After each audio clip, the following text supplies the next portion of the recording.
There's a reason certain people make you uncomfortable without saying a word. Their mind intimidates you before their mouth opens. You feel mentally outmatched, cognitively outpaced, intellectually outmaneuvered. This isn't about IQ or education. It's about mental authority, the unmistakable power of someone who owns their thinking rather than renting popular opinions. Most people are walking around with downloaded thoughts, pre-packaged perspectives, and second-hand convictions. They believe they're thinking when they're merely remembering what they've been told to think. Their certainties aren't conclusions they've reached, they're positions they've inherited. Their convictions aren't personal discoveries, they're social accommodations. In a world of mental followers, the independent thinker appears almost threatening, and that's precisely the kind of mind you need to build.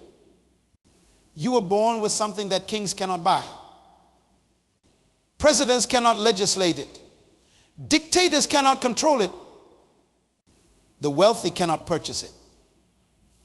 What am I talking about? Your mind. The most powerful asset you possess is not in your bank account, it's between your ears. Every person sitting here has a mind so powerful it can transform nations. But most people never tap into this power. They live trapped in mental prisons they built themselves. Today, we're going to talk about how to build a mind so strong it actually scares people. When I was a young boy growing up, there was a man in our neighborhood who everyone avoided. Not because he was physically intimidating. He was actually quite small in stature. Not because he was wealthy, he lived modestly. People avoided him because his mind was so strong. His vision so clear. His purpose so defined that he made others uncomfortable. He knew exactly who he was and where he was going. That kind of certainty terrifies the average person. You see, a strong mind doesn't ask for permission to be great. A strong mind doesn't need constant validation. A strong mind stands firm when everything around it is crumbling. That's the kind of mind I want you to build. Let me tell you something. Your mind is the source of all your behavior. Your actions don't determine your thinking. Your thinking determines your actions. Change your mind, and you change your life. It's that simple and that profound. Most people struggle their entire lives because they never understand this principle. They try to change their circumstances without first changing their minds. They attempt to alter results without addressing the source. That's like trying to purify water by cleaning it after it comes out of the pipe,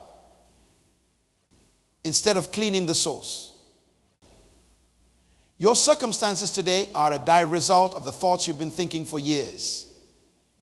The good news is that if you don't like your circumstances, you can change your thoughts. And when you change your thoughts, you change everything. I once met a woman who had been trapped in poverty her entire life. Her family had been poor for generations. Poverty wasn't just her condition, it was her mindset. When I spoke with her, I asked her a simple question. What do you think about wealth? Her answer revealed everything. She said, wealth is for other people, not for people like me. I looked at her and said, your poverty isn't in your pocket. It's in your mind. 6 years later, that same woman owns 3 successful businesses. What changed? Not the economy, not her education, not her connections. What changed was her mind. She built a mind so strong that poverty could no longer hold her captive. When you build a strong mind, you become dangerous to mediocrity. You become a threat to complacency. You disrupt the status quo just by walking into a room. People who are comfortable with average will be uncomfortable around you. Your very presence will challenge their excuses. Let me tell you another story. There was a young man I mentored years ago. He came from a background where no one had ever graduated from high school. His family told him college was a waste of time. His friends laughed when he talked about his dreams. But this young man made a decision. He decided to build his mind every day. He read books every week. He found someone successful to learn from. Every month, he evaluated his thinking to identify limiting beliefs. His family called him arrogant. His friends stopped inviting him places. People in his neighborhood spread rumors about him. Why? Because a strong mind scares people who are committed to weakness. Today, that young man has a doctoral degree. He runs organizations that employ people from his old neighborhood. He travels the world speaking to leaders. Did his mind change his life? No, his mind created a new life entirely. You see, the mind is like a muscle. It responds to resistance. It grows when challenged. It strengthens when forced to solve problems. Most people avoid mental resistance at all costs. They run from challenges. They hide from problems. Then they wonder why their minds remain weak. Building a strong mind requires intentional exposure to ideas that challenge you. It demands that you question your assumptions. It necessitates the painful process of admitting when you're wrong. Weak minds defend their limitations. Strong minds surrender their limitations. I want you to understand something fundamental. Your potential is not determined by your past. Your potential is determined by the capacity of your mind to conceive a different future. The stronger your mind, then the greater your potential. When I speak of a strong mind, I'm not talking about stubbornness. Stubbornness is often a sign of mental weakness, not strength. A truly strong mind is flexible, adaptable, and open to new information. It's strong because it's secure enough to change when necessary. A strong mind is built on principles, not opinions. Opinions change with the wind. Principles stand firm through storms. When you build your mind on principles, you become unmovable on matters of value and unshakable in times of challenge. One principle I built my mind upon is this: I am responsible for my life, not the government, not my parents, not my circumstances, me. When you take complete responsibility for your life, you take back your power from everyone and everything else. Another principle: problems are not obstacles to success, they are opportunities for growth. When you embrace this principle, you stop running from problems and start running toward them. You understand that each problem solved strengthens your mental capacity. Here's another: my value is inherent, not earned.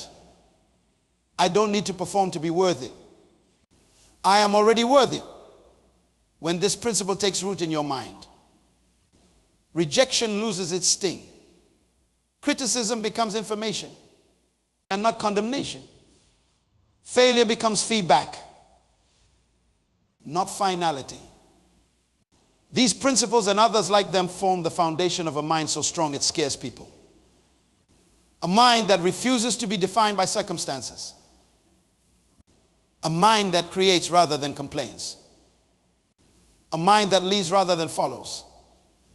Building this kind of mind takes time. There are no shortcuts. Just as you cannot build physical strength without consistent exercise, you cannot build mental strength without consistent mental work. What does this mental work look like? It begins with what you feed your mind. Just as your body is built from the food you eat, your mind is built from the information you consume. Most people feed their minds mental junk food all day long: gossip, negativity, triviality. A strong mind requires nutritious mental food, ideas that challenge and expand you, concepts that deepen your understanding, perspectives that broaden your viewpoint. your mind will never rise above the level of information you regularly consume. The second aspect of this mental work is reflection. Information without reflection is merely entertainment. It's not enough to expose yourself to powerful ideas. You must think deeply about these ideas. You must question them. You must apply them. You must integrate them into your existing framework of understanding. I spend time every day in reflection. No music, no distractions, just me and my thoughts. Examining what I've learned and how it connects to what I already know. This practice has transformed my mind from a bucket that collects information into a factory that produces wisdom. The third aspect is application. Knowledge unapplied is merely opinion. To build a strong mind, you must act on what you know. You must test your understanding against reality. You must be willing to fail. Learn, adjust, and try again. This cycle of application and adjustment strengthens your mind like nothing else. Now, let's talk about the prison most people live in. It's not made of concrete and steel. It has no guards with weapons. This prison exists solely in the mind. Yet it's more confining than any physical cell could ever be. I'm talking about mental limitations, the invisible barriers that keep you from becoming who you were born to be. Mental limitations are like chains around your potential. They restrict your movement. They confine your growth. They imprison your purpose. And the most dangerous thing about these limitations is that most people don't even know they're wearing them. I remember visiting a wildlife sanctuary years ago. There was an eagle that had been rescued after being injured. This magnificent bird, designed to soar above mountains, had been kept in a small cage during its recovery. When they finally moved it to a large enclosure with open sky above, something strange happened. The eagle refused to fly higher than the height of its previous cage, though nothing physically restrained it. The eagle had mentally accepted its limitations. It had been programmed to believe that freedom only extended so far. Too many humans live exactly like that eagle. Nothing is physically stopping them from soaring. But mentally, they've accepted the height of their cage as the limit of their potential. When I was starting my work years ago, I approached a potential mentor, a man I deeply respected. I asked him to guide me, to help me develop my gifts. Do you know what he told me? He said, "Son, people like us don't do things like that. Know your place." He wasn't being cruel. In his mind, he was being realistic. He had accepted mental limitations placed on him by others. And he was simply passing those limitations on to me. I walked away from that conversation with a choice. I could accept his limitations as my own, or I could break free from them. I decided that day that no one's limited thinking would define my potential. No one's small vision would constrain my purpose. Breaking mental limitations begins with recognizing them. You can't escape a prison you don't know you're in. So let me help you identify some common mental limitations that might be holding you back. The first limitation is what I call inherited thinking. These are beliefs you've absorbed from your family, culture, and community without ever questioning them. Beliefs like people from our background don't start businesses. Higher education isn't for people like us. Financial success always requires dishonesty. You can't be successful and maintain your values. These inherited beliefs weren't installed in your mind to harm you. Often, they were passed down by people who genuinely loved you and wanted to protect you from disappointment. But love doesn't make them true, and good intentions don't make them helpful. I worked with a brilliant young woman who had incredible artistic talent. Her paintings moved people to tears. But she refused to pursue art professionally because her family had taught her that art wasn't a real career. For years. She worked at a job she hated because she accepted someone else's limited thinking about her future. One day, I asked her a simple question: who told you that you couldn't make a living from your art? And what qualifies them to make that judgment? That question cracked open her mental prison. Today, her work hangs in galleries around the world. She broke the limitation not by getting more talented. She was already talented. She broke it by questioning its validity. The second limitation is personal trauma. Painful experiences have a way of teaching us lessons we were never meant to learn. If you failed at something significant, you might have learned that you're not good enough. If someone betrayed your trust, you might have learned that people can't be trusted. If your heart was broken, you might have learned that vulnerability equals pain. These lessons aren't universal truths. They're protective mechanisms your mind created during moments of pain. And while they may have served you then, they're limiting you now. I know a man who experienced bankruptcy early in his career. The shame and struggle were so painful that his mind created a limitation. Financial risk leads to ruin. For nearly a decade. This mental limitation kept him playing small. He turned down opportunities. He avoided expansion. He rejected partnerships. All because his mind was protecting him from a pain it didn't want to experience again. His breakthrough came when he realized that his past failure wasn't a life sentence, it was a lesson.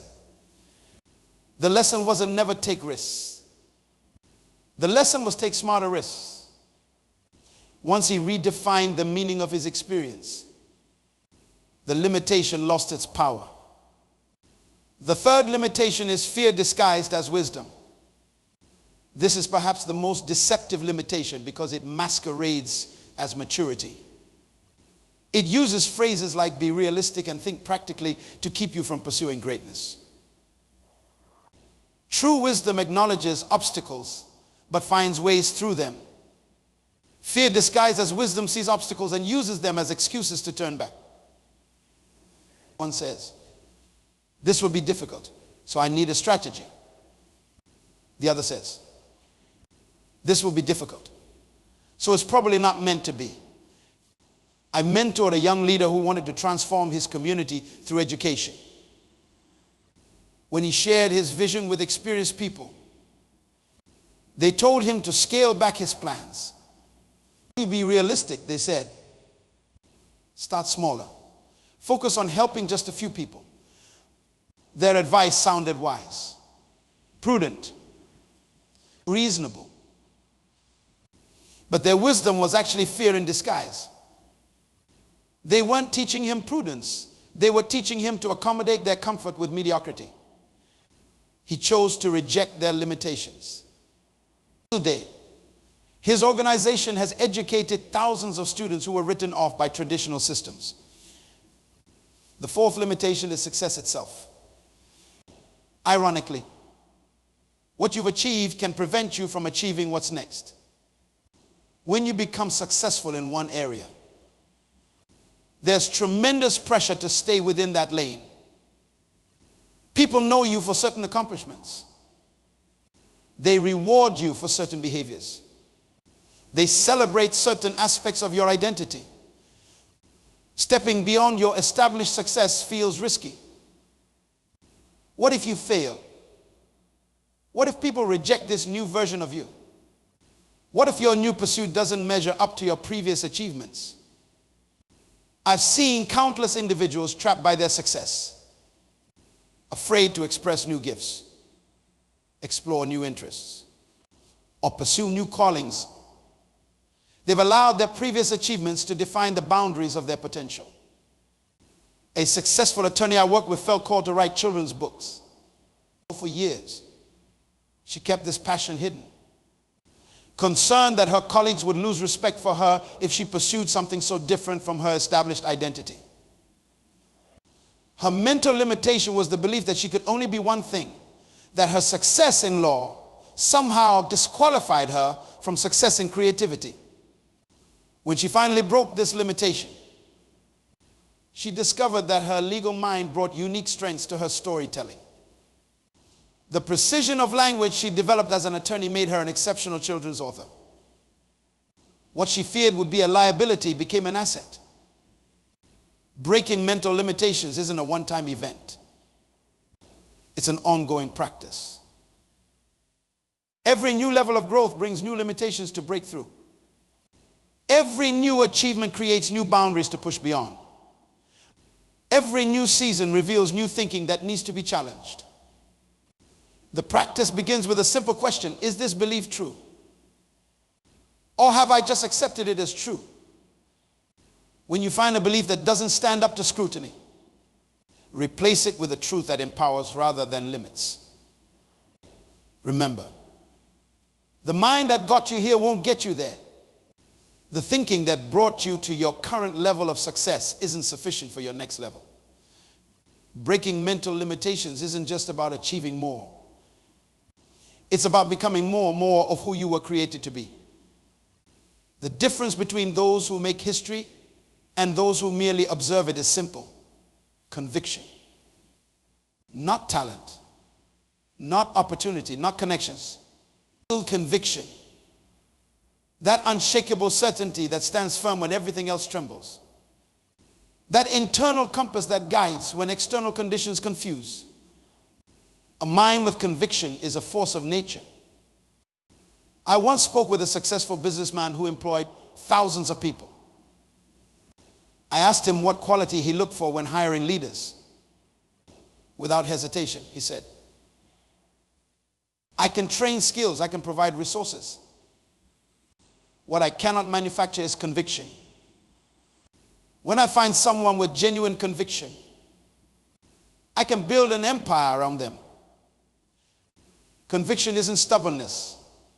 Stubbornness refuses to change despite evidence. Conviction remains steadfast because of evidence, the evidence of your purpose. Your vision, your values.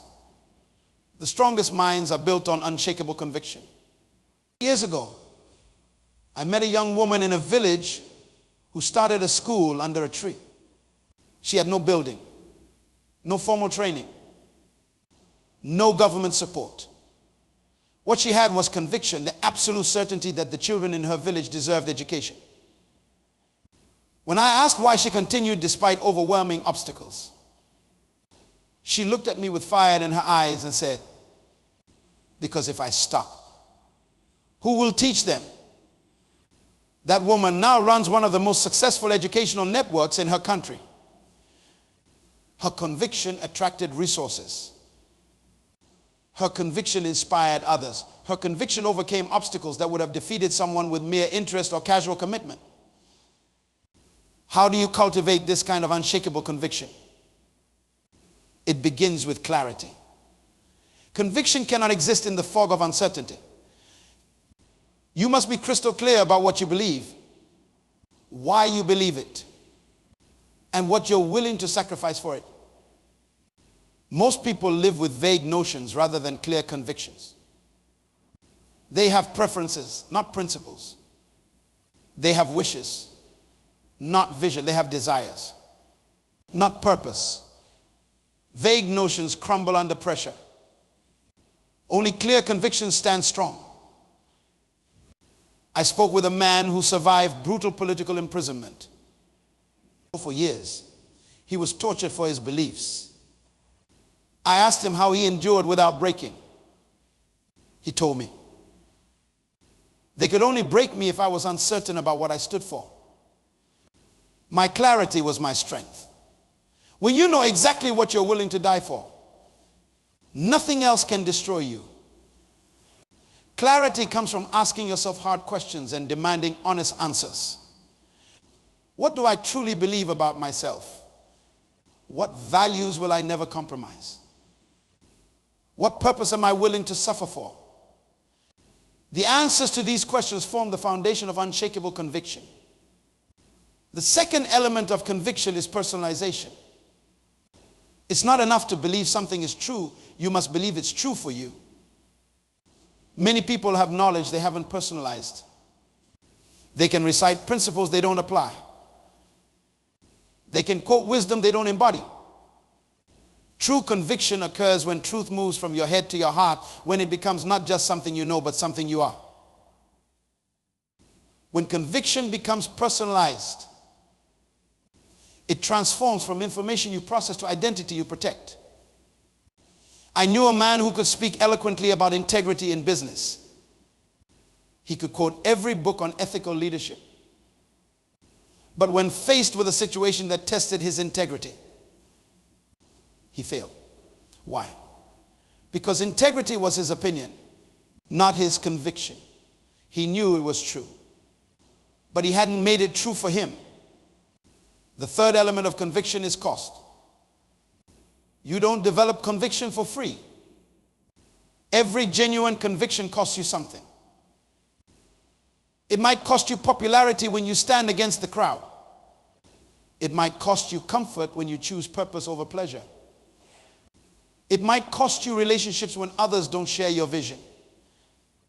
Are you willing to pay the price for your convictions? Most aren't. They want conviction without cost.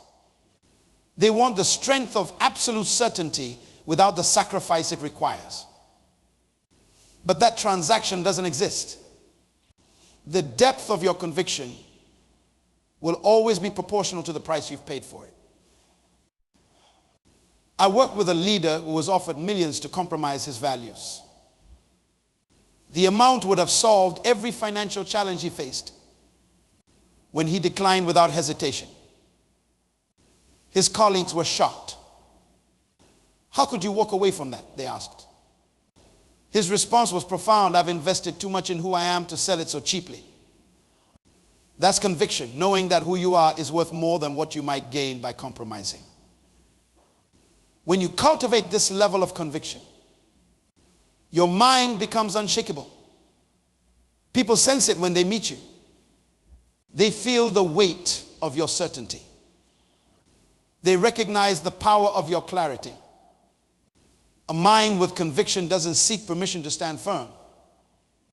It doesn't need constant validation to maintain its position. It doesn't waver when challenged or retreat when threatened. This is the kind of mind that transforms environments just by entering them. This is the kind of mind that scares those who live by consensus rather than conviction. Your thoughts will take you where your thinking allows. Most people never become thought leaders because they're too busy being thought followers. They repeat what others think.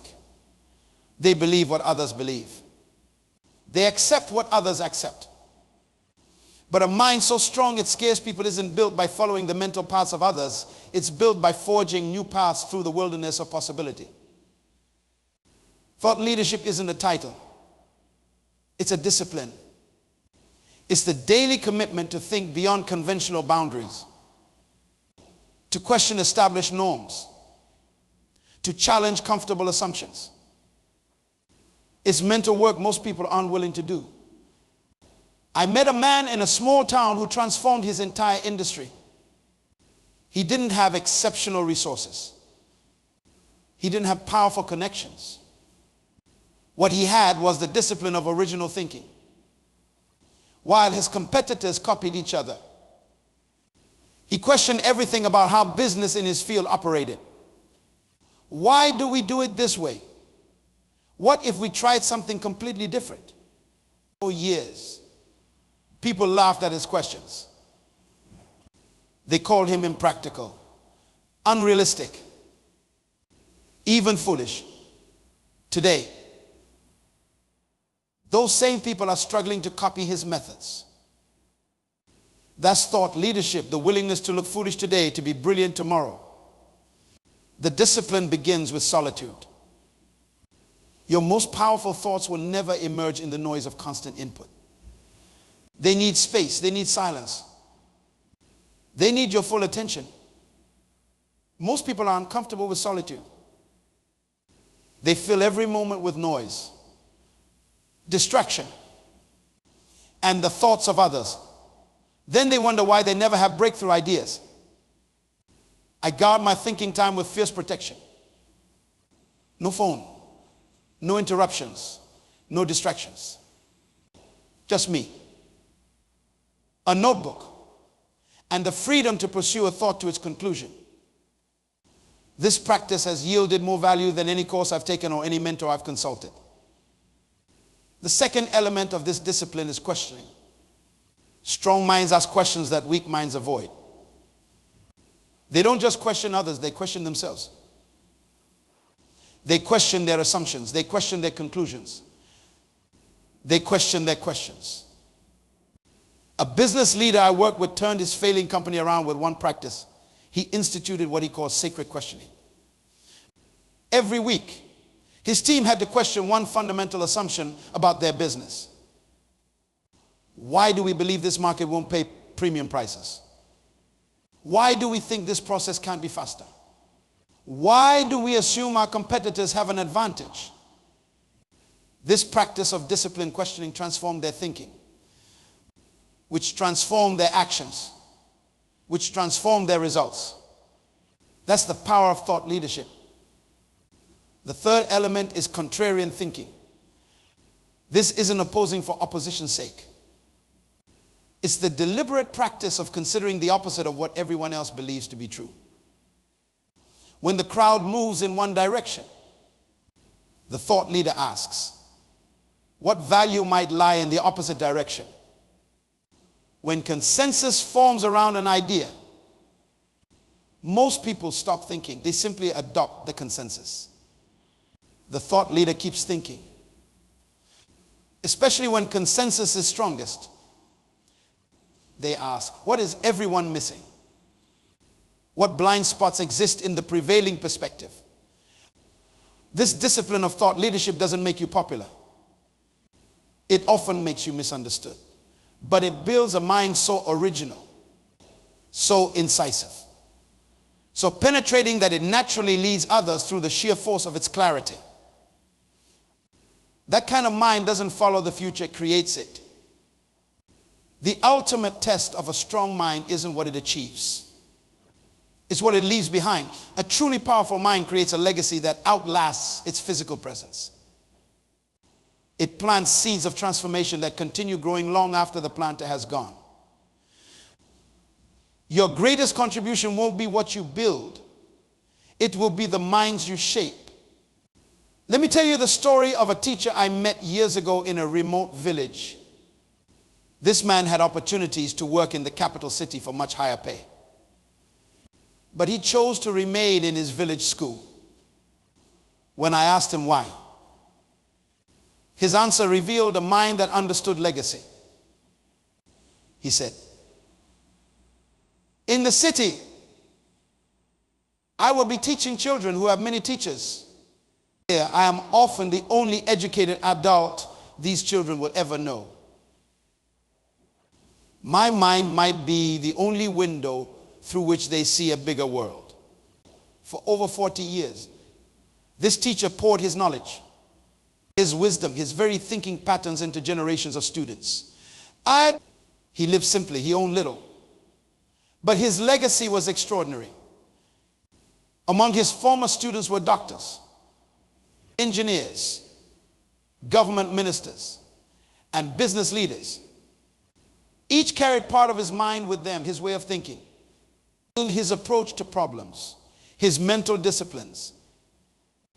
At his funeral, thousands came from across the country and around the world, one after another. They told stories of how this one man's mind had shaped their own. His legacy wasn't built of brick and mortar. It was built in the neural pathways of every mind he influenced. A strong mind reproduces itself in others. It doesn't hoard wisdom, it transfers it. It doesn't guard insights, it shares them. It doesn't protect methods, it teaches them. The strongest minds are those that strengthen other minds. I often ask leaders a simple question if you suddenly disappeared. Would your vision continue or collapse? Their answer reveals whether they've built a legacy or merely an achievement. Achievements disappear when you do. Legacy continues without you. Building this kind of legacy requires intention. You must consciously transfer not just your knowledge, but your thinking processes. You must articulate not just your conclusions, but how you reach them. You must make visible the invisible work of your mind so others can learn not just what you know, but how you know it. When I mentor young leaders, I often think out loud, exposing the mental paths I'm traveling. Here's what I'm noticing. Here's why it concerns me. Here's how I'm analyzing it. Here's how I reach this conclusion. This transparent thinking transfers mental patterns, not just information. A mind so strong it scares people isn't satisfied with personal success. It's driven to reproduce its strength in others. It finds fulfillment not in being irreplaceable, but in creating a generation that can go further than it did. Your mind was given to you not just for your benefit, but for others. The thoughts you think, the insights you gain, the wisdom you acquire, none of it was meant to end with you. It was meant to flow through you to others. So build a mind so strong it scares people. Break through mental limitations that hold you captive. Cultivate unshakable conviction about what matters most. Practice the discipline of thought leadership. And then, with intentional focus, transfer the power of your mind to others. That's how you build not just a successful life, but a significant legacy. A legacy of mind so strong they continue transforming the world long after you're gone.